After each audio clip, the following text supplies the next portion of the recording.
interesting division because, well, I don't think the Chargers are that strong, and I don't think the Raiders are that bad. It's a really weird. It's a really weird division. Well, Um, we always have these conversations with the Raiders. It's like you never the the Raiders on paper have a good team, but then it's like they underperform every single year Yeah. until the until later in the season, and then they start picking it up when it's too fucking late. is it Derek Carr? Yeah, I for a long time I liked the guy, but I never thought he was a I franchise think the quarterback. problem with this roster is not their offense. I think the problem is their defense is so trash. The only good players on the defense is freaking Not Crosby. Crosby, yeah. Crosby is the best player on that team. And then you look at a guy like Chandler Jones, who they picked up, who is a really good player, but he hasn't made a lot of big splash plays this year. But their defense is what's letting them down, and then also the health of Waller.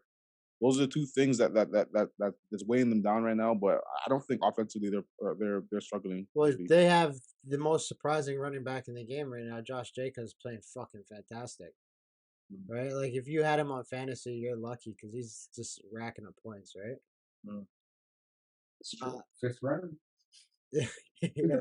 But I think what you said with Waller is important because he was the biggest threat on receiving wise on that team now. But like you have Adams too, but Waller is that he's that intermediate threat because he's so big too, and they just don't have that right now.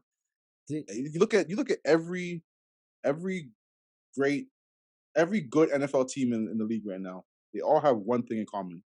They all have a tight end that they can throw the ball to down the middle when they need a reception and they're in trouble. Yeah, Look at all of them; they all have that, right? So not having Waller, who's that down the field threat, who's that vertical threat, who can find the soft spots in the zone, like he's a big target, red zone threat. Like not having that guy in your offense, it makes things hard for Devontae Adams because now all you gotta do is just put a safety over top and you kind of just limit what he can do with the big plays. Like you look at what the Ravens did to Bengals with Jamar Chase. They just had the two safeties high and kept everything in front of them. Like that's how you stop Devontae Adams. But how do you stop a guy, a big 6'6" motherfucker who just runs down the middle of the field, he's open. Like like how yeah. do you stop that? So like Well, you not can't. having him is huge. Well, do you can they win that or at least make a playoffs at 2-4 right now? I don't know because like that division, like that division is tough because Kansas City is going to get a playoff spot, and then Yeah. With the division. yeah, like he's gonna get playoff spot. But then like the other three teams, they're kind of just gonna beat up each other. Like Chargers might get a win here, Denver I might get a win here. Like they're Chargers just gonna are beat up each other. disappointing. They I Except had high Broncos. hopes. both of them are disappointing, but like Okay, Denver we'll can get to the Broncos in a second.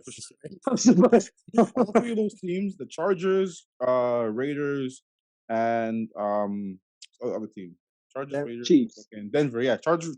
Yeah, those three teams, they're all kind of in the same position where like they have super high hopes coming in, and they've all kind of faltered, right? So, but then again, you look at all three of those teams, and all three of those teams can beat each other. So I think they're gonna like split games, and then it's gonna come down to maybe like a road game end of the year. the Chargers were the biggest disappointment for me so far. I thought they had a really good roster, but they just haven't performed. They just haven't performed. As simple Yeah. as that. Want more podcasts? Head over to gmg-podcast.com.